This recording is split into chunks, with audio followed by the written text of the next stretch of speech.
నమస్తే, welcome to Disha TV.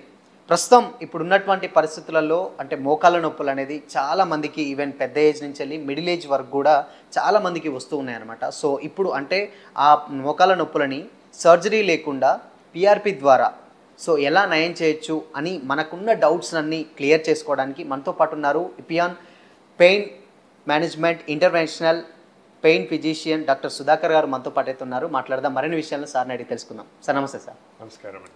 Sir అంటే ఇప్పుడు ప్రజెంట్ ఉన్న జనరేషన్స్లో ఈవెన్ అంటే మనకు చూసాం పెద్దవాళ్ళ నుంచి వెళ్ళి పక్కన పెడితే ఈవెన్ మిడిల్ ఏజ్ వాళ్ళకు కూడా ఇలా ఈ సమస్య అనేది ఉందన్నమాట. అసలు ఏంటి సార్ ప్రధాన కారణం మోకాళ్ళ నొప్పులు?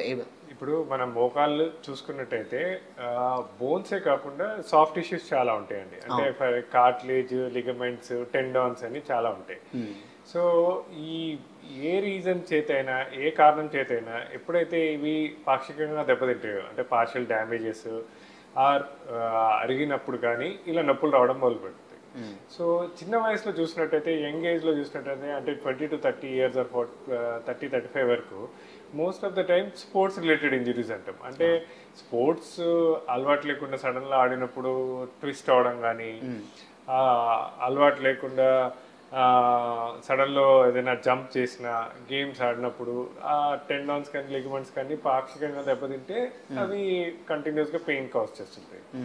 కానీ జనరల్గా 35-40 years తర్వాత అరగడం అనేది it's a common degeneration. So ఎప్పుడైతే కార్టిలేజ్ డీజనరేట్ అవుతుందో అప్పుడు ప్రాబ్లమ్స్ రావడం మొదలుపెడుతుంది. సో అంటే ఇప్పటికీ మనకున్న జనరేషన్స్లో ప్రతి ఒక్కరికి అంటే ఈవెన్ ఇంత మునుపు అయితే తాతయ్య వాళ్ళు, అమ్మమ్మ వాళ్ళు అంటే పెద్ద ఏజ్ ఉన్న వాళ్ళకి వచ్చేది. బట్ ఇప్పుడు ఏంటంటే 35 to 40 years ఆ ఏజ్ వాళ్ళకు కూడా ఇది సమస్య అనేది ఈ మధ్య కాలంలో అంటే లాస్ట్ 10-15 years నుంచి వెళ్ళి ఎక్కువగా ఉంటుంది. అసలు రీజన్ ఏమైంది సార్? మనం తీసుకునే ఫుడ్ అంటే మెయిన్గా ఏంటంటే అదే ఇంతకుముందు నేను చెప్పినట్టు మనకి ఎప్పుడైతే ఈ తొడబోన్కి కాలికి బోన్ మధ్యలో కార్టిలేజ్ ఉంటుంది. ఓకే.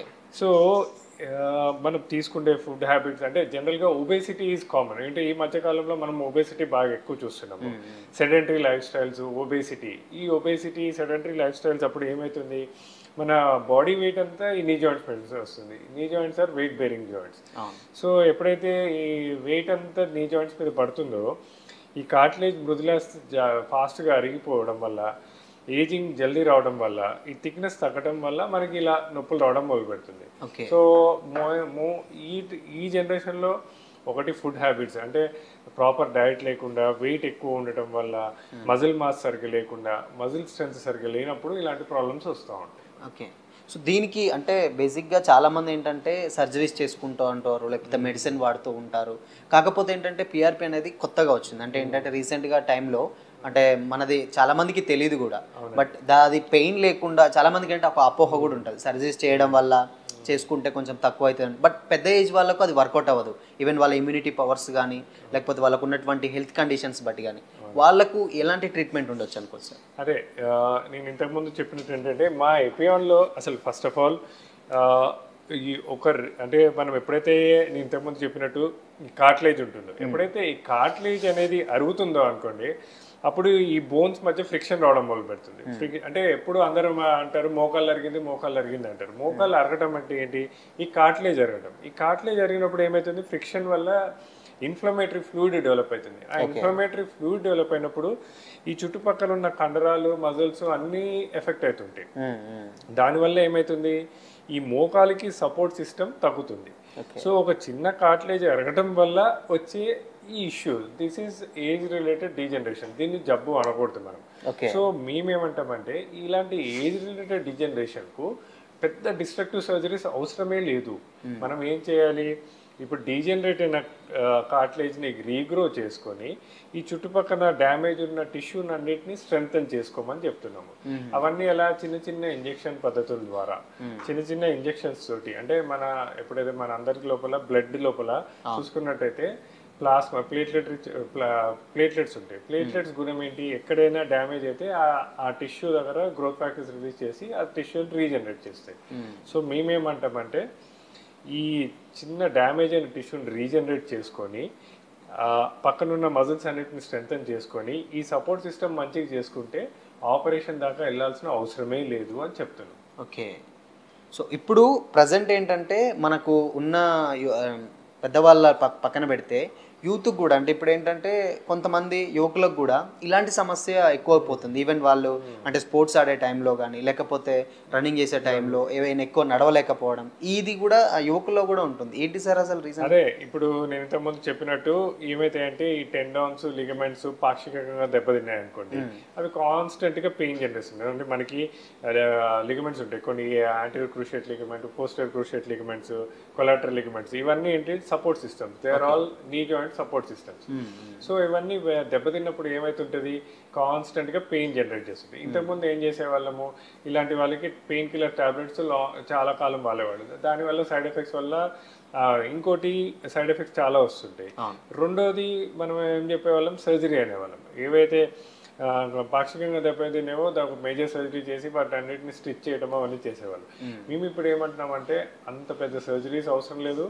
అండ్ టాబ్లెట్స్ చాలా కాలం పాటు వాడి అనవసరంగా కిడ్నీ ప్రాబ్లము, లివర్ ప్రాబ్లము, మన అదేంటి గ్యాస్ట్రైటిస్ అవన్నీ తెప్పించుకోకుండా సింపుల్ ఇంజెక్షన్ ప్లాస్మా థెరపీ ద్వారా, అంటే ప్లాస్మా తీసుకొని బ్లడ్ తీసుకొని ప్రాసెస్ చేసి ఆ ప్లేట్లెట్ రిచ్ ప్లాస్మాను ఎక్కడైతే లిగమెంట్ డ్యామేజ్ అయిందో, ఎక్కడైతే టిష్యూ డ్యామేజ్ అయిందో ఆ టిష్యూ దగ్గర డిపాజిట్ చేయడం వల్ల ఆ టిష్యూ రీజనరేట్ అవుతుంది. ఆ రీజనరేట్ అయిన టిష్యూని ఎలా రీబిల్డ్ చేసుకోవాలి, దానికి ఎలా స్ట్రెంగ్తన్ చేసుకోవాలి, దానికి ఏం ఎక్సర్సైజెస్ చేయాలి, అవన్నీ మేము చెప్తాము. అలా ఒక హోలిస్టిక్ అప్రోచ్ ద్వారా ఈ డ్యామేజ్ అయిన టిష్యూని రీజనరేట్ చేయడమే కాకుండా వాటిని స్ట్రెంగ్తన్ చేసుకోవడం మా దగ్గర చెప్తామండి. అందుకోసం అని చెప్పి ఇలాంటి ట్రీట్మెంట్ మా దగ్గర బాగా సక్సెస్ఫుల్ అవుతూ ఉంటాయి. ఓకే. అండ్ పిఆర్పి అంటే చాలా మందికి ఏంటంటే కొంచెం ఇప్పుడు ఉన్నటువంటి వాళ్ళకు కొంచెం తక్కువ తెలుసు, అండ్ ఈ మధ్య కాలంలో ఎక్కువగా తెలిసింది. సో ఈ పిఆర్పిని అంటే ఎలా ట్రీట్మెంట్ అంటే ఒక పేషెంట్కి దీన్ని ఎలా ఇంటిమేట్ చేస్తారు అంటే ఐ మీన్ ఎలా అంటే కొంతమందికి ఏంటంటే ఒక్కొక్కరికి ఒక్కొక్క రకంగా ట్రీట్ చేస్తారని విన్నాం మేము. సో ఎలా చేస్తారు అసలు? అదే యాక్చువల్లీ ఫస్ట్ థింగ్ మనం అర్థం చేసుకోవాల్సింది, PRP plasma therapy or platelet rich plasma అంటే ఏంటంటే అండి, ప్రతి ఒక్కరి బ్లడ్ లోపల మనకి red blood cells, white blood cells, platelets అనేవి ఉంటాయి. Red blood cells oxygen carry చేస్తుంది, white blood cells for infection. So ఈ ప్లేట్లెట్స్ గుణం ఏంటి, ఎక్కడ డ్యామేజ్ అయిన టిష్యూ అక్కడ గ్రోత్ ఫ్యాక్టర్స్ రిలీజ్ చేసి దాన్ని గ్రోత్కి హెల్ప్ చేస్తుంటాయి. సో ఈ ప్లేట్లెట్ రిచ్ ప్లాస్మాని ప్రాపర్ కాన్సన్ట్రేట్లో తీసి, అంటే ఫస్ట్ ఆఫ్ ఆల్ ఒక పేషెంట్ వచ్చినప్పుడు ఆ డ్యామేజ్ అయిన టిష్యూ, అంటే మేము ఈ కార్టిలేజ్ లిగమెంట్స్ ఏనే కాదండి, మన ఫ్రోజన్ షోల్డర్స్ ఉంటాయి, అంటే షోల్డర్స్ రొటేటర్ కఫ్ డ్యామేజ్ కానీ, ప్లాంటార్ ఫేషియటిస్ కానీ, ఎక్కడైనా ఏ మజిల్ అయినా పాక్షికంగా దెబ్బతిన్నప్పుడు దాన్ని ప్రాపర్గా క్వాంటిఫికేషన్ చేసుకొని ఆ పేషెంట్ బ్లడ్ తీసి దాన్ని కరెక్ట్గా ప్రిపేర్ చేసి ఆ ప్లేట్లెట్ రిచ్ ప్లాస్మాని ఇమేజ్ గైడెన్స్ తోటి ఎక్కడైతే టిష్యూ డ్యామేజ్ ఉందో అక్కడ డిపాజిట్ చేయడం. ఆ ప్లేట్లెట్ రిచ్ ప్లాస్మా అక్కడ డిపాజిట్ చేసినప్పుడు హై కాన్సన్ట్రేటెడ్ గ్రోత్ ఫ్యాక్టర్స్ అక్కడ రిలీజ్ అవుతాయి. ఆ రిలీజ్ అయినప్పుడు అక్కడ డ్యామేజ్ అయిన టిష్యూ రీజనరేట్ అవుతుంది. సో అది సింపుల్ టెక్నిక్ అండి. అంటే పేషెంట్ ఓన్ బ్లడ్ తీసి ప్రాసెస్ చేసి ఇమేజ్ గైడెన్స్ తోటి దాన్ని అక్కడ డిపాజిట్ చేస్తాం. అలా చేయడం వల్ల ఆ డ్యామేజ్ అయిన టిష్యూ రీజనరేట్ అవుతూ ఉంటుంది. ఓకే.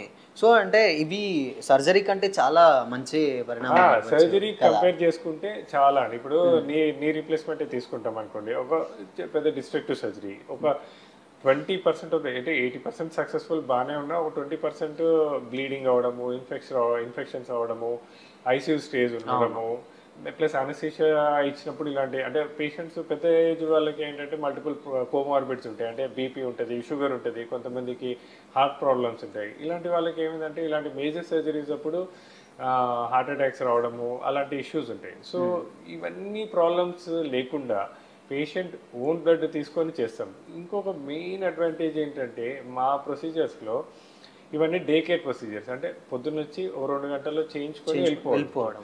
ఎవరు సపోర్ట్ సిస్టమ్ ఉండదు. అంటే ఇప్పుడు సర్జరీ చేసుకున్నాం అనుకోండి, హాస్పిటల్లో ఎవరు ఉంటారు మాతో పాటు, తర్వాత నెక్స్ట్ డే నుంచి వాష్రూమ్ వెళ్ళాలన్నా సపోర్ట్ కావాలి, నా అగ్రెసివ్ ఫిజియోథెరపీ అంటారు, అవన్నీ చేసుకోవాలంటే చాలా ఇబ్బందులు ఉంటాయి. అంటే సర్జరీ ఒకటే కాదు, పోస్ట్ సర్జరీ రికవరీ ఫేజ్ చాలా డిఫికల్ట్ ఉంటుంది. చాలా మందికి చాలా కష్టాలు ఉంటాయి. అన్ని రోజులు ఎవరో ఒక లీవ్ పెట్టి ఉండాలి. ఇప్పుడు పిల్లలు లీవ్ పెట్టి ఉంటారా, ఎవరు నాతో పాటు ఉంటారు, ఆ సమస్యలు చాలా ఉంటాయి. అవన్నీ సమస్యలు ఏం లేకుండా ఇది సింపుల్గా నడుచుకుంటూ వచ్చి చేసుకొని నడుచుకుంటూ వెళ్ళిపోవడం, that is the biggest advantage of this treatment. Okay sir, ఇపియాన్ సెంటర్లలో మేము చూసింది ఏంటంటే చాలామంది ఏంటంటే చాలామంది డౌట్ ఏంటంటే అసలు ప్రాసెస్ ఎన్ని రోజులు ఉంటుంది ట్రీట్మెంట్, రెగ్యులర్గా చెకప్స్కి ఏంటి అనేది డౌట్ చాలా మందికి ఉంటుంది. సో ఈ ప్రాసెస్ అనేది ఎన్ని రోజులు చేయించుకోవాలి, బట్ ఎన్ని విడతల వారీగా చేయించుకోవాలనుకోవచ్చు? అదే చాలా మందికి మెయిన్ అపోహ ఏంటంటే పిఆర్పి ట్రీట్మెంట్ ఎంతకాలం పనిచేస్తుంది, వయసు పైబడ్డ వాళ్ళు చేసుకోవచ్చా అని. మేము చెప్పేది ఏంటంటే పిఆర్పి ట్రీట్మెంట్ ఏ వయసు వారికైనా పనిచేస్తుందండి. అంటే 60, 70, 80 ఏళ్ళ వాళ్ళకైనా పనిచేస్తుంది. ఎలాంటి ఇష్యూస్ అంటే BP, sugar, heart problem, kidney problem ఉన్న వాళ్ళు కూడా చేయించుకోవచ్చు. రెండోది దీన్ని కరెక్ట్గా ప్లాన్ చేసి, అదే మేము ఇంతకుముందు చెప్పినట్టు ఎగ్జాక్ట్లీ ఎక్కడ డ్యామేజ్ ఉంది, ఎంత డ్యామేజ్ ఉంది క్వాంటిఫై చేయాలి. క్వాంటిఫై చేసినప్పుడు ఆ పిఆర్పి ప్రిపరేషన్ కిట్స్ డిఫరెంట్ ఉంటాయి. అంటే మా దగ్గర ఏపీఎన్లో టెంపరేచర్ కంట్రోల్డ్ పిఆర్పి కిట్స్, అంటే ప్రాపర్గా క్వాంటిఫికేషన్ చేసుకొని క్వాలిటీ ఆఫ్ ప్లేట్లెట్స్ కరెక్ట్గా వచ్చేటట్టు చూస్తాం. సో అందుకోసం అని చెప్పి ఆ గ్రోత్ ప్రాపర్గా వస్తుంది. అవన్నీ కూడా మేము ప్రతిసారి పేషెంట్ వచ్చినప్పుడు స్కాన్ చేసి ఎంత గ్రోత్ వచ్చింది కూడా వాళ్ళకి చెప్తాము. సో అలా మంచిగా గ్రోత్ వచ్చిన టిష్యూని మెయింటైన్ చేసుకోవడానికి ఒక హోలిస్టిక్ అప్రోచ్, ఇంతకుముందు చెప్పినట్టు ఆ చుట్టుపక్కల ఉన్న సపోర్ట్ సిస్టమ్ని హెల్ప్ చేసేయాలి. దానికి తగ్గ ఎక్సర్సైజ్ చెప్తాము, దానికి తగ్గ ఫాలోఅప్ ఉంటుంది మా దగ్గర. తర్వాత కొంతమందికి అవసరమైతే movements, range of movements increase చేయడానికి స్పెషలైజ్డ్ ఎక్విప్మెంట్ ఉంటాయి. సిపిఎం మెషిన్స్, మయోఫేషియల్ మెషిన్స్ ఉంటాయి. అవన్నీ కూడా యూజ్ చేసి ఒక ప్రాపర్గా చేసిన వాళ్ళకి ఒక లాంగ్ లాస్టింగ్ పెయిన్ రిలీఫ్ వస్తుంది. దాన్ని వాళ్ళు ప్రాపర్గా మెయింటైన్ చేసుకున్నారు అనుకోండి, ఒక లాంగ్విటీ చాలా బాగుంటుంది. అంటే ఫర్ ఎగ్జాంపుల్ నీ జాయింట్స్ అనుకోండి, మనం ఎనీవేర్ బిట్వీన్ 5 to 8 years ప్రాపర్గా మెయింటైన్ చేసుకోవచ్చు కరెక్ట్గా చేస్తే. 5 to 8 years ఈజీగా 8 years మెయింటైన్ చేసుకోవచ్చు. అండ్ దెన్ ఇంకొక అడ్వాంటేజ్ ఏంటంటే మా ట్రీట్మెంట్లో ఒక 8 to 10 years తర్వాత ప్రాబ్లమ్స్ వచ్చినా మళ్ళీ చేసుకోవచ్చు. లైఫ్లో ఈ ప్లాస్మా థెరపీ ఎన్నిసార్లు చేసుకున్నా ప్రాబ్లం ఉండదు. ఎందుకంటే పేషెంట్ ఓన్ బ్లడ్ కాబట్టి. When we are using patient own blood, అందులో chances of reactions, chances of infections ఉండదు. సో ఎన్నిసార్లు చేసుకున్నా సమస్య ఉండదు. సో 5 to 8 years తర్వాత మళ్ళీ ఎప్పుడు వచ్చినా కానీ మళ్ళీ ప్రాబ్లం వస్తే మళ్ళీ కూడా చేసుకోవచ్చు without any side effects, without any problem. అదే నేను అడుగుదాం అనుకుంటున్నా సార్. ఇప్పుడు బేసిక్గా చాలా మంది ఏంటంటే డౌట్ ఉంటుంది కొంతమందికి, ఎలా అంటే ఇలాంటి మన బ్లడ్ తీసి మనకి ఇంజెక్షన్ వేస్తారు కదా, బట్ సైడ్ ఎఫెక్ట్స్ ఏమన్నా ఉంటాయా, దానికి సంబంధించి ఏమైనా జాగ్రత్తలు ఏమైనా తీసుకోవాలని చాలా మందికి డౌట్స్ ఉంటాయి. అదే మేము అదే చెప్పేది. ఫస్ట్ థింగ్, మేము అన్ని ఆపరేషన్ థియేటర్లో ఎసెప్టిక్ ప్రికాషన్స్, అంటే ఇది బయట ఎక్కడ పడితే అక్కడ ఓపీ రూమ్స్లో కానీ క్యాజువాలిటీ రూమ్స్లో చేయము. డైరెక్ట్ పేషెంట్ని ఒక క్లియర్ ఎసెప్టిక్ ఆపరేషన్ థియేటర్లో చేస్తాము. తర్వాత ప్రాసెసింగ్ అంతా కూడా చాలా స్టెరైల్ ఎన్విరాన్మెంట్లో చేస్తాము. చేసి పేషెంట్ ఓన్ బ్లడ్ తీసి పేషెంట్కే ఇస్తాం కాబట్టి రియాక్షన్స్ వచ్చే తావులేదు, ఇన్ఫెక్షన్స్ వచ్చే తావులేదు.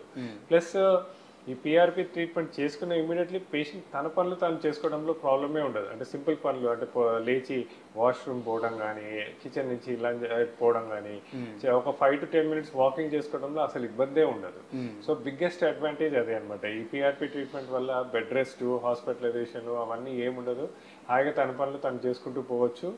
అండ్ ఆ డ్యామేజ్ అయిన టిష్యూ రీజనరేట్ అవుతున్నప్పుడు చిన్న చిన్న ఎక్సర్సైజెస్ ద్వారా వాటిని స్ట్రెంథెన్ చేసుకున్నాం అనుకోండి, దాన్ని లాంగ్విటీ చాలా ఉంటుంది. అంటే ఎక్కువ కాలం పాటు దాన్ని మెయింటైన్ చేసుకోవచ్చు. సరే, ఇప్పుడు ఈ సర్జరీ, అంటే సర్జరీ లేకుండా మన సెల్ఫ్గా మన బ్లడ్ అది ట్రీట్మెంట్ చేస్తూ ఉంటారు కదా. సో ఫుడ్స్ అంటే ఏమంటారు, కొంచెం ఏంటంటే ఇలాంటి జాగ్రత్తలు తీసుకునేటప్పుడు ఫుడ్ తినే విషయాలలో కూడా కొన్ని జాగ్రత్తలు తీసుకోవాలి. సో ఎలాంటి ఫుడ్ తీసుకోవచ్చు అనుకోవచ్చు? అదే ఇంతకుముందు మేము చెప్పినట్టు మా దగ్గర ఒక హోలిస్టిక్ అప్రోచ్ ఉంటుందండి. ఒక సర్టిఫైడ్ డైటీషియన్ మా దగ్గర ఉంటారు. వాళ్ళు పేషెంట్తో పాటు కూర్చొని ఒక 1/2 hour స్పెండ్ చేస్తారు. పేషెంట్ అలవాట్లు, ఫుడ్ హ్యాబిట్స్ ఏంటి, వాళ్ళు వెజిటేరియనా, నాన్ వెజిటేరియనా, వాళ్ళ హ్యాబిట్స్ ఏంటి, అవన్నీ తెలుసుకున్నాక వాళ్ళకి ఏమి అయితే బెటర్ ఉంటుంది. వాళ్ళకి ఇప్పుడు వెజిటేరియన్స్ ఉంటారు, వెజిటేరియన్స్కి ఏం డైట్ తోటి మజిల్ స్ట్రెంథనింగ్ చేసుకోవచ్చు. నాన్ వెజిటేరియన్స్ అనుకోండి ఏం డైట్ తీసుకోవాలి. ప్లస్ ఒక్కొక్కరు కొన్ని రీజన్స్ నుంచి వస్తారు. నార్త్ నుంచి వచ్చే వాళ్ళకి కొన్ని అలవాట్లు ఉంటాయి, సౌత్ నుంచి వచ్చే వాళ్ళకి కొన్ని అలవాట్లు ఉంటాయి. సో వాళ్ళకి తగ్గట్టుగా ఒక ప్రాపర్ డైట్ ప్లాన్ చేసి చెప్తారండి మా డైటీషియన్. చెప్పడమే కాకుండా వాళ్ళతో టచ్లో ఉంటారు. అంటే దట్స్ వాట్ మా దగ్గర ఒక హోలిస్టిక్ అప్రోచ్ ఉంటుంది.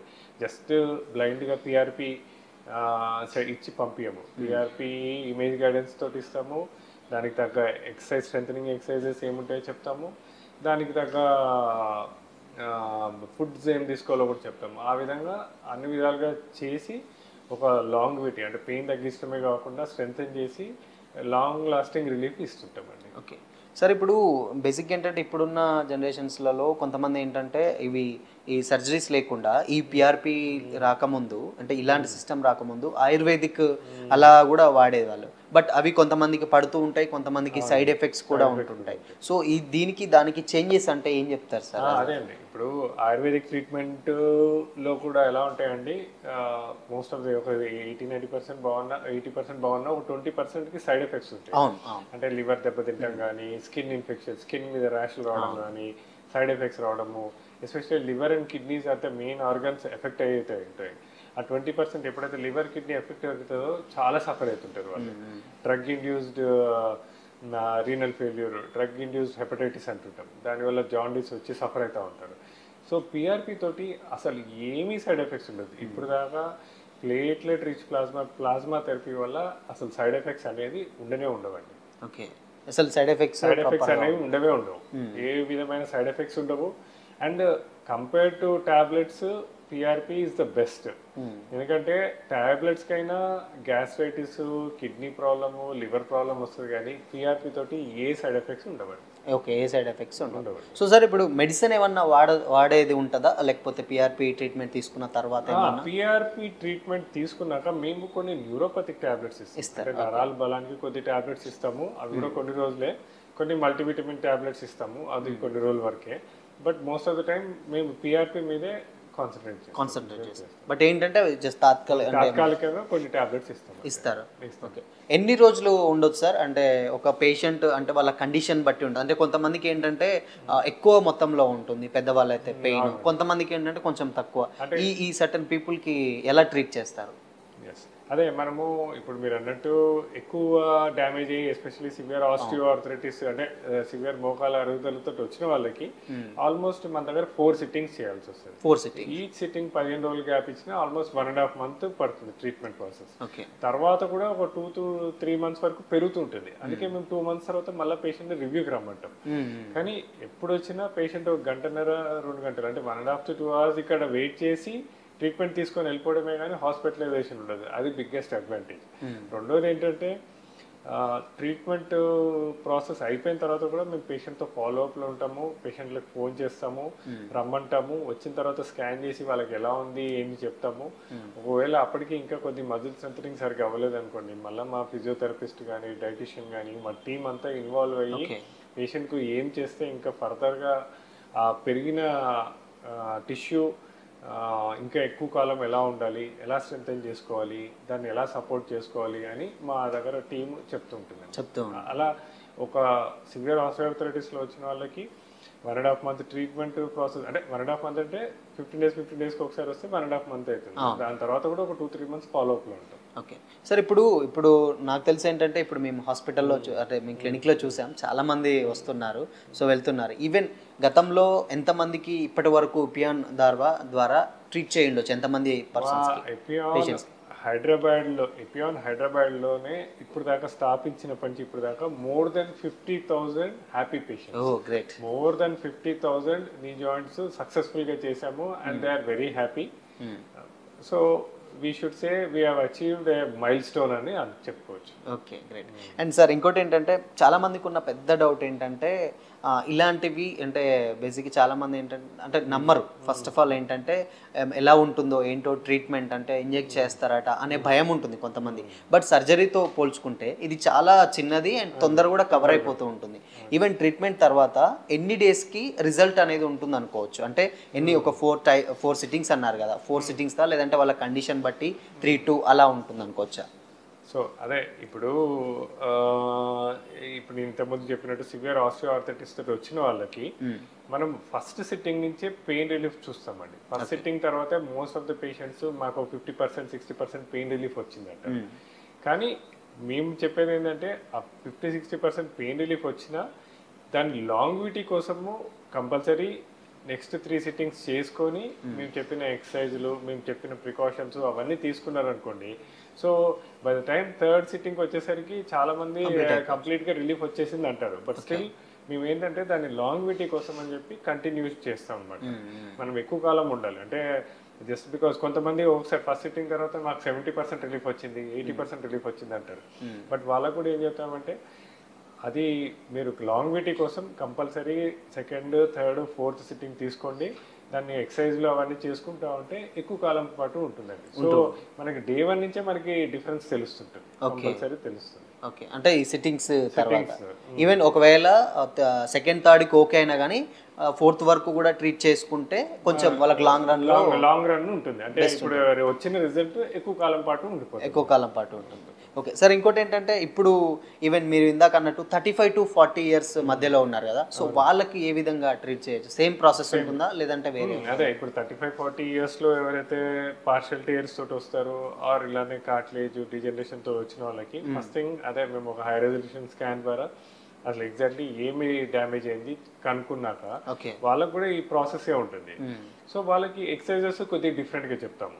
అండ్ దెన్ వాళ్ళకి క్వాంటిఫికేషన్ చేసిన తర్వాత వాళ్ళకి ప్రిపరేషన్లో మైల్డ్గా చేంజ్ ఉంటుంది. అంటే యూజ్ చేసే కిట్స్ కానీ ఆ ప్రిపరేషన్ కానీ డిఫరెంట్ ఉంటుంది. తర్వాత వాళ్ళకి చెప్పే ఎక్సర్సైజెస్, వాళ్ళకి చెప్పే డయట్ డిఫరెంట్గా ఉంటుంది. సో ఆ విధంగా వాళ్ళకి ఏంటంటే స్ట్రెంథనింగ్ మీద ఫోకస్ చేస్తాం మేము. వాళ్ళకి ఆ మజిల్ స్ట్రెంథనింగ్ మీద బాగా ఫోకస్ చేస్తాము. చేసి దాన్ని ఎలా మెయింటైన్ చేసుకోవాలో చెప్తూ ఉంటుంది. ఓకే, అండ్ ఇంకోటి పెద్దవాళ్ళు ఉంటారు సార్, చాలా పెద్దవాళ్ళు ఉంటారు. ఇప్పుడు 35 to 40 డిస్కస్ చేసుకున్నాం కదా, 45 to 60, 70 వరకు కూడా ఇందాక మేము చూసాం క్లినిక్లో. సో వాళ్ళకి అంటే ఏంటంటే ఆల్మోస్ట్ వాళ్ళ బాడీ కండిషన్ ఏంటంటే కొంచెం సపోర్ట్ చేయదు, ట్రీట్మెంట్కి సపోర్ట్ చేయదు. అలాంటి వాళ్ళకి ఈవెన్ ఎక్కువగా ఉన్న సమస్య ఏంటంటే మోకాలు నొప్పి ఉంటుంది. సో అలాంటి వాళ్ళకి ఎలా ఉంటుంది ట్రీట్మెంట్? అదే ఇప్పుడు జనరల్గా ఎస్పెషల్లీ లేడీస్ చూసుకున్నట్టయితే అండి, ఒక వయసు వచ్చిన తర్వాత ఆల్రెడీ లేడీస్కి ప్రోటీన్ మాస్ తక్కువ ఉంటుంది, మజిల్ మాస్ తక్కువ ఉంటుంది. దానితో పాటు ఎస్పెషల్లీ మెనోపాజ్ వచ్చిన తర్వాత ఈస్ట్రోజన్ లెవెల్స్ తగ్గి ఇంకా తగ్గుతూ ఉంటుంది వాళ్ళకి. సో ఇలాంటి వాళ్ళందరికీ కూడా మేము ఏం చెప్తామంటే కొన్ని లైఫ్ స్టైల్ మోడిఫికేషన్స్, అంటే కొన్ని లైఫ్లో ఒక స్టేజ్ వచ్చిన తర్వాత 60-70 ఏళ్ళు వచ్చిన తర్వాత కొన్ని మోడిఫికేషన్స్ చేసుకోవాలి. అంటే ఫర్ ఎగ్జాంపుల్ కింద కూర్చుండే అలవాటు ఉంటుంది చాలా మంది రోజుకి. వాళ్ళకి ఏం చెప్తామంటే మీరు ఈ ట్రీట్మెంట్ తీసుకున్నాక ఎంత వీలైతే అంతే కింద కూర్చోవడం అవాయిడ్ చేయండి అంటారు. తర్వాత చాలా మంది అంటారు, డాక్టర్ గారు నాకు రోజు 1 hour వాకింగ్ చేసే అలవాటు, 1 hour వాకింగ్ చేస్తేనే నా జనరల్ కండిషన్ ఎస్పెషల్లీ 60-70, 50, 60, 70 వాళ్ళకి మేము వాళ్ళకి ఒకటే చెప్తారు, వాకింగ్ ఈజ్ గుడ్, వాకింగ్ చేయాలి, కానీ వాకింగే గంట సేపు చేయడము తప్పు. అంటే ఆల్రెడీ మీకు బాగా మోకాలు అరిగిపోయింది. సో ఇప్పుడు మీరు ఏం చేయాలంటే there are other ways of maintaining general health. ఇప్పుడు మనం చూసుకున్నట్టయితే యోగా, మనం ఈ మధ్యకాలంలో ప్రపంచం మొత్తం యోగా మీద there is so much focus. So యోగాతో కూడా జనరల్ హెల్త్ మెయింటైన్ చేసుకోవచ్చు. యోగా, ప్రాణాయామము, బ్రెత్ హోల్డింగ్ కెపాసిటీస్, తర్వాత కొన్ని కూర్చొని మన క్వాడ్రిసెప్స్ స్ట్రెంథనింగ్, హ్యామ్స్ట్రింగ్ స్ట్రెంథనింగ్, అవన్నీ ఎలా ఉంటాయంటే టీవీ ముందు ఒక సోఫా మీద కూర్చొని చేసుకోవచ్చు, లేకపోతే బెడ్ మీద కూర్చొని చేసుకోవచ్చు. సో మేము అలా 60-70 వచ్చే వాళ్ళకి మేము ట్రీట్మెంట్ చేసినప్పుడు కొద్దిగా మీరు ప్రోటీన్ డైట్ ఎక్కువ తీసుకోండి, వాకింగ్ తక్కువ చేసుకోండి, ఒక 10 నిమిషాలు వాకింగ్ చేసుకోండి, మిగతా 1/2 hour 45 minutes మజిల్ స్ట్రెంథనింగ్ అంటే మజిల్ స్ట్రెచ్చింగ్ మీద, బ్రెత్ హోల్డింగ్ మీద, క్వాడ్రిసెప్స్ స్ట్రెంథనింగ్ మీద ఫోకస్ చేయండి అని చెప్తాం. అలా వాళ్ళకి ఒక డిఫరెంట్ అప్రోచ్ తోటి వాళ్ళకి స్ట్రెంథన్ చేస్తూ ఉంటాం, స్ట్రెంథన్ చేసుకోవచ్చు. ఓకే, అండ్ ఇంకోటి ఏంటంటే పేషెంట్కి ఈవెన్ ఏంటంటే ఇంత మునుపు ఏమన్నా యాక్సిడెంట్స్ కానీ సర్జరీస్ కానీ జరిగి ఉంటాయి చాలామందికి. కొంతమంది డౌట్ ఏంటంటే ఈవెన్ ప్రీవియస్గా గతంలో ఎప్పుడన్నా యాక్సిడెంట్స్ కానీ లేకపోతే సర్జరీస్ కానీ ఈవెన్ అలా జరిగిన ఇంజురీస్ అయిన ఉంటాయి. అలాంటి వాళ్ళకి ఏమన్నా చేంజెస్ ఉంటాయి సార్? సేమ్ ట్రీట్మెంట్ అలా? అలాంటి వాళ్ళకి కూడా మా దగ్గర పెయిన్ రిలీఫ్, పెయిన్ చాలా మంది వస్తారండి పోస్ట్ సర్జరీ, ఎస్పెషల్లీ నడుముకి సర్జరీ అయిన వాళ్ళు వస్తుంటారు. ఇలా నీ సర్జరీస్ అయిన వాళ్ళు కూడా మా దగ్గరికి ఇంకా పెయిన్ తగ్గలేదు, పెయిన్ ప్రాబ్లం చేస్తుంది అని వస్తారు. అలాంటి వాళ్ళకు కూడా ఒక డిఫరెంట్ అప్రోచ్ తోటి, ఇమేజ్ గైడెన్స్ తోటి వాళ్ళకి ఏ టిష్యూ ఎక్కువ ట్రబుల్ చేస్తుంది, ఇంకా ఏ టిష్యూ డ్యామేజ్ అయ్యి ఇంకా ట్రబుల్ చేస్తుందో చూస్తాము. చూసి దానికి ఫస్ట్ ఇంజెక్షన్ పద్ధతి ద్వారా నొప్పి తగ్గిస్తాము. చేశాక దాన్ని మళ్ళీ ఏమైనా రీజనరేషన్ పాసిబిలిటీ ఉంటే రీజనరేట్ చేసి స్ట్రెంథెన్ చేస్తుంటాం. సో ప్రతి పేషెంట్కు ఒక ఫోకస్డ్ ప్లాన్ ఉంటుందండి. అంటే యూనివర్సల్గా అందరికీ ఒకటే ట్రీట్మెంట్ ఉండదు. సో కండిషన్ బట్టి ఇండివిజువలైజ్ ద ప్రోటోకాల్స్. అంటే ఒక పేషెంట్ ఒక కండిషన్తో ఉన్నారనుకోండి, ఆ పేషెంట్కి ఒక ప్రోటోకాల్ ఉంటుంది. ఇంకో పేషెంట్ ఇంకో కండిషన్ తోటి వచ్చారనుకోండి, ఆ పేషెంట్కి డిఫరెంట్ ప్రోటోకాల్ ఉంటుంది. So we individualise the protocols for every patient. So and మా టీమ్ అంతా కూడా దాంట్లో ఇన్వాల్వ్ అవుతుంది కాబట్టి ఒక మంచి రిజల్ట్ వస్తుంది. ఓకే, అండ్ సార్ ఇంకోటి మనకు బేసిక్గా చాలామంది ఏంటంటే ఇప్పుడు మనకు వస్తున్న కొద్దీ ట్రీట్మెంట్కి వస్తున్న వాళ్ళల్లో అంటే కొంచెం మల్టిపుల్ ఉండే అంటే ఆలోచనలతో ఉంటారు. ఎలా అంటే ఈ ట్రీట్మెంట్ కాకుండా మెడిసిన్ త్రూ వెళ్ళే వాళ్ళు ఉంటారు. లేకపోతే కొంతమందికి ఏంటంటే మెడిసిన్ కొంతమంది రెగ్యులర్గా మెడిసిన్ వాడుతూ ఉంటారు. అవి వేసుకుంటేనే వాళ్ళకు ఆ మోకాల నొప్పులు అనేది తగ్గుతూ ఉంటాయి, లేదంటే తగ్గవు. ఇంకేజ్ చేసినా తగ్గవు అనమాట. వాళ్ళకు ఒక సాటిస్ఫాక్షన్ అనేది ఉంటుంది ఆ మెడిసిన్ తోటి అలా వేసుకుంటున్నాను. అలాంటి వాళ్ళకు ఇవి ఏమంటే లాంగ్ టర్మ్లో ఎలాంటి జాగ్రత్తలు తీసుకోవచ్చు అనుకోవచ్చు? అంటే అదే ఇప్పుడు చాలా మంది ఏంటంటే టాబ్లెట్స్ వేసుకుంటేనే నాకు తగ్గుతుంది అన్న అపోహతోటి ఉంటారు. సో వాళ్ళందరికీ కూడా మేము ఏమంటే ఫస్ట్ కౌన్సిలింగ్ చేస్తాం. అంటే అసలు వాళ్ళకి అదే ఇంతకుముందు నేను చెప్పినట్టు వాళ్ళకి నీ జాయింట్ లో నొప్పి రావడానికి గల కారణం ఏంటి, వాళ్ళకి ఒకటే చెప్తాం, ageing is a degenerative condition. So అది జబ్బు కింద చూడొద్దు.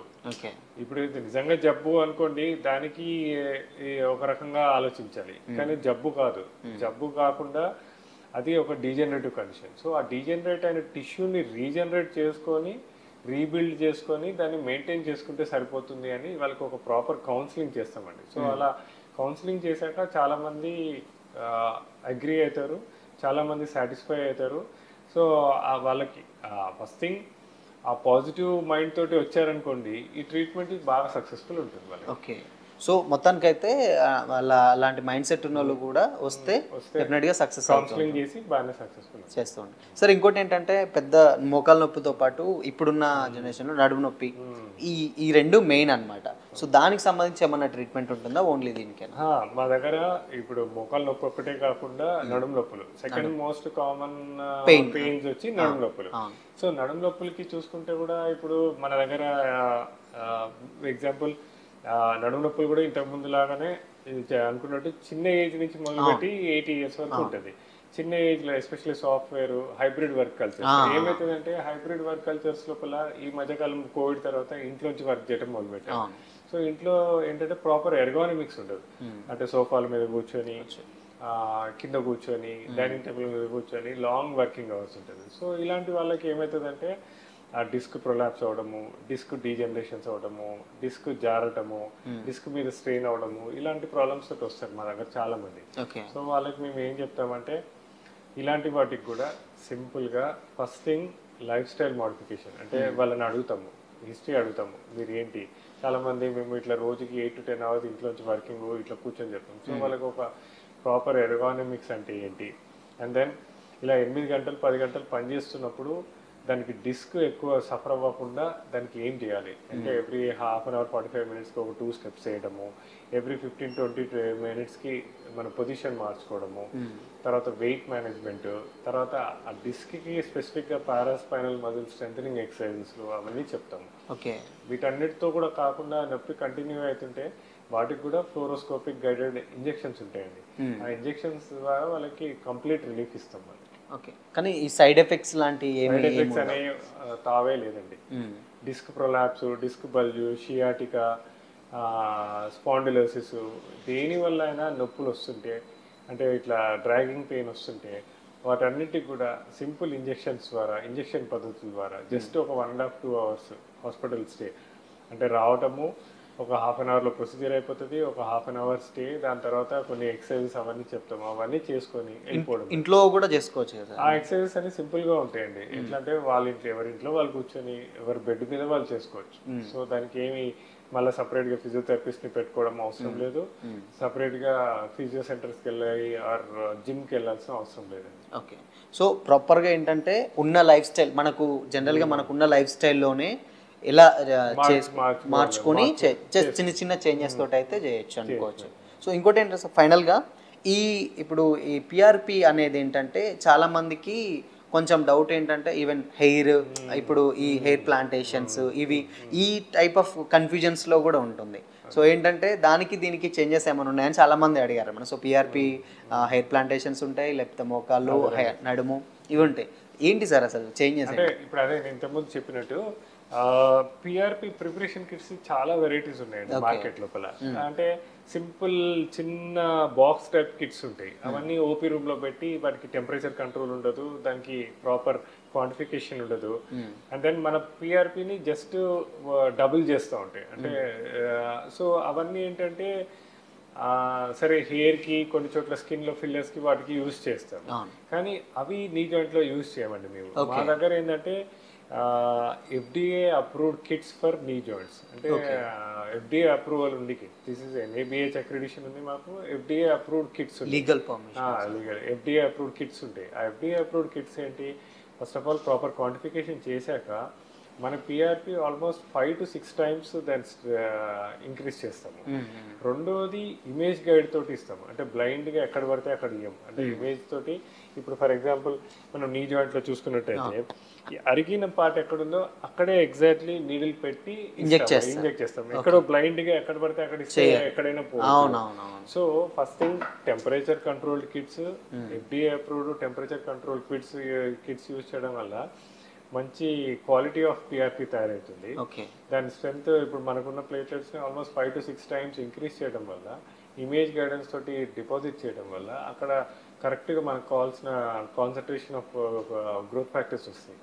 ఈ గ్రోత్ ఫ్యాక్టర్స్ రావడం వల్ల మనకు ఆశించినంత ఫలితం వస్తుంది. అంటే results are encouraging and results are good. మనకి డ్యామేజ్ అయిన టిష్యూ అంతా రీజనరేట్ అవుతుంది. ఓకే, సరే ఇప్పుడు మనకు దీంట్లో ఇప్పుడు పిఆర్పి చేసుకున్నప్పుడు మిషన్స్ కొన్ని మీరు ఇందాక అన్నారు, కొన్ని మిషన్స్ మా దగ్గర ఉన్నాయి. సో అవి ఆ మిషన్స్ అవి ఎంతవరకు, అంటే ఎలాంటి అవుట్ఫిట్, అంటే ఏంటంటే మంచి ఇప్పుడు ఉన్నదానికి డబుల్ చేస్తాయి అన్నారు. సో ఎలా ఉన్న పొజిషన్స్ని ఎలా మార్చుతాయి ఆ మిషన్స్ ఉన్నాయి? అదే ఇప్పుడు మనకి ఎప్పుడైతే ఈ కార్టిలేజ్ బాగా డ్యామేజ్ అయిందనుకోండి, ఆ కార్టిలేజ్ థిక్నెస్ మనకు ఆశించినంత, అంటే ఆల్మోస్ట్ 2 to 3 times పెరిగే, ఆల్మోస్ట్ 2 to 3 times పెరిగే అంత క్వాలిటీ పిఆర్పి తయారవుతుందండి ఈ కిట్స్ అన్ని. అదే చెప్పాను కదా, టెంపరేచర్ కంట్రోల్డ్ ఉంటుంది.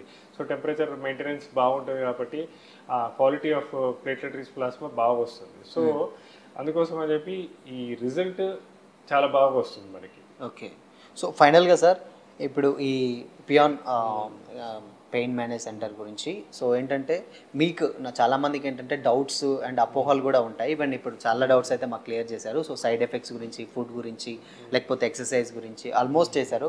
ఇన్ కేస్ ఇంకేమన్నా అంటే ఇలాంటి భయం ఉన్న వాళ్ళకంటే ఇట్లా దీనికి వెళ్తే ఏమన్నా ప్రాబ్లం అవుతుందన్న భయం ఉన్న వాళ్ళకి ఏమన్నా చెప్పాలనుకుంటే మా ఇంటర్వ్యూ ద్వారా మీరు చెప్పండి. అదే నేను ఒకటే చెప్పేది, మేము అంటే డాక్టర్ సుధీర్ దారా మా ఫౌండర్, మేమంతా basically we are anaesthetist. So as a anaesthetist చాలా మేజర్ ఆపరేషన్లప్పుడు, అంటే ఆపరేషన్ థియేటర్లో చూసినప్పుడు ఇలాంటి డీజనరేటివ్ కండిషన్స్కి చాలా అనస్థీషియా ఇచ్చాం. అంటే నీ రీప్లేస్మెంట్స్ కానీ, కొన్ని షోల్డర్స్ కానీ, పార్షియల్ టేర్స్ కానీ వాటి ఇచ్చినాం. అప్పుడు పేషెంట్స్ సఫరింగ్స్ అవన్నీ చూసినప్పుడు డాక్టర్ సుధీర్ దారా గారికి ఎందుకు డీజనరేటివ్ కండిషన్స్, అంటే ఒక musculoskeletal condition which is of degenerative in nature, వాటికి ఇంత మేజర్ సర్జరీస్ ఎందుకు, దానికి ఒక వేరే ఆప్షన్ ఉందా, ఈ అలోపతిలోనే వేరే ఆప్షన్స్ ఉన్నాయా అని ఆలోచించినప్పుడు, రీసెర్చ్ చేసినప్పుడు ఇలా స్టాప్ గ్యాప్గా యూజ్ చేసే ట్రీట్మెంట్స్ కనిపించాయి. సో వాటిని రీసెర్చ్ చేసి ఒక ఇండియన్ కండిషన్స్కి, ఇండియన్ స్టాండర్డ్స్కి ఒక ప్రోటోకాల్స్ డెవలప్ చేశారు. సో అలా డాక్టర్ సుధీర్ దారా గారు ఒక ప్రోటోకాల్స్ డెవలప్ చేయటం వల్లనే, అంటే is called founder of plasma therapy. So plasma therapy అనేది అసలు ఏపీఆన్లో దానికి ఒక ప్రోటోకాల్స్ ఫిక్స్ చేసాము. అంటే బేసికలీ ప్లాస్మా థెరపీకి ప్రోటోకాల్స్ ఫిక్స్ చేయటమే కాకుండా ఓన్లీ ప్లాస్మా థెరపీ చేస్తే సరిపోదు, we need a holistic approach. అంటే డైట్ కరెక్ట్గా ఉండాలి, వెయిట్ మేనేజ్మెంట్ కరెక్ట్గా ఉండాలి, దానికి ఒక ప్రాపర్ ఎక్సర్సైజెస్ ఉండాలి, ప్రాపర్ రీబిల్డింగ్ ఆఫ్ మజిల్స్ ఉండాలి. సో ఇట్లా ఒక మల్టీ మోడల్ అప్రోచ్ ద్వారా మా ఎపియాన్లో ట్రీట్మెంట్ ఇస్తున్నామండి. అంటే వీఆర్ ఎ టీమ్, అంటే team of pain physicians, team of physio, team of dieticians and other మా దగ్గర ఉన్నారు కాబట్టి, ప్లస్ దానికి తగ్గ instruments like range of movements increase చేయడానికి సిపిఎం మెషిన్స్ ఉంటాయి, పాస్చర్ కరెక్షన్కి మెషిన్స్ ఉన్నాయి, మయోఫేషియల్ మెషిన్స్ ఉన్నాయి. ఇలా మల్టీ డిసిప్లినరీ అప్రోచ్ ద్వారా వెళ్తాం కాబట్టి మా ఎపియాన్లో results are very good and lot of happy patients ఉన్నారు. సో మేము ఒకటే చెప్పేది అందరికీ, ఎవరైతే ఈ నొప్పులతోటి బాధపడుతున్నారో ఏమి అపోహలు పెట్టుకోకుండా మా దగ్గరకు వస్తే వాళ్ళ అపోహలన్నిటికీ, వాళ్ళ డౌట్స్ అన్నిటినీ క్లారిఫై చేస్తాము. వాళ్ళకి ఒక long lasting pain relief solution ఇస్తామండి. సార్ వన్ లాస్ట్ క్వశ్చన్, చిన్న డౌట్ ఏంటంటే చాలా మందికి ఏంటంటే డిసీజెస్ ఉంటాయి సార్, ఈవెన్ వేరే వేరే రకాల డిసీజెస్ ఉంటాయి, వాళ్ళకు కూడా ఉంటాయి, బట్ ఈ పెయిన్తో పాటు ఆ డిసీజెస్ కూడా ఉంటాయి, వాళ్ళకి ఏంటి సార్ ట్రీట్మెంట్స్? వాళ్ళకు కూడా అదే చెప్పేది. ఇప్పుడు ఎవరైతే బీపీ, షుగర్, కిడ్నీ ప్రాబ్లము, తర్వాత హార్ట్ ప్రాబ్లమ్స్, లివర్ ప్రాబ్లమ్స్, ఎలాంటి ప్రాబ్లమ్స్తో సఫర్ అవుతున్న వాళ్ళైనా ఏమీ అపోహలు లేకుండా వచ్చి సింపుల్ ఇంటర్వెన్షన్స్ ద్వారా, అంటే ఇంజెక్షన్ పద్ధతుల ద్వారా ఒక long lasting pain relief solutions వస్తాయి, లాంగ్ లాస్టింగ్ సొల్యూషన్స్ తీసుకోవచ్చు. అండ్ అట్లనే కాకుండా వీటికి సైడ్ ఎఫెక్ట్స్ ఏముండవు కాబట్టి రిస్క్ అనేది ఏముండదు, హాస్పిటలైజేషన్, ఐసీయూ స్టే అవన్నీ ఏముండదు. అండ్ సర్జరీ కంపేర్ చేస్తే అసలు జీరో సైడ్ ఎఫెక్ట్స్ అని చెప్పుకోవాలి మనం. ఓకే, సో ప్రాబ్లం ఏముండదు. Okay, so thank you so much. And మీరు కూడా ఈవెన్ ఎప్పుడన్నా ఏదైనా ప్రాబ్లం, ఇలాంటి మోకాల సమస్యలు కానీ నడుము నొప్పి వస్తే డెఫినెట్గా ఇపియాన్ సెంటర్కి వచ్చి కన్సల్ట్ అవ్వండి, మీకున్న డౌట్స్ అన్నీ క్లియర్ చేసుకొని సో హ్యాపీగా మీకున్నటువంటి ప్రాబ్లమ్స్ అయితే ఇక్కడ సాల్వ్ చేస్తారు ఉన్నటువంటి డాక్టర్స్ అయితే. So thank you sir, thank you so much, thank you. And ఇది వాళ్ళ స్పెషల్ ఇంటర్వ్యూ, మరో ఇంటర్వ్యూతో మళ్ళీ కలుద్దాం. Until then keep watching, this is Shyam signing of.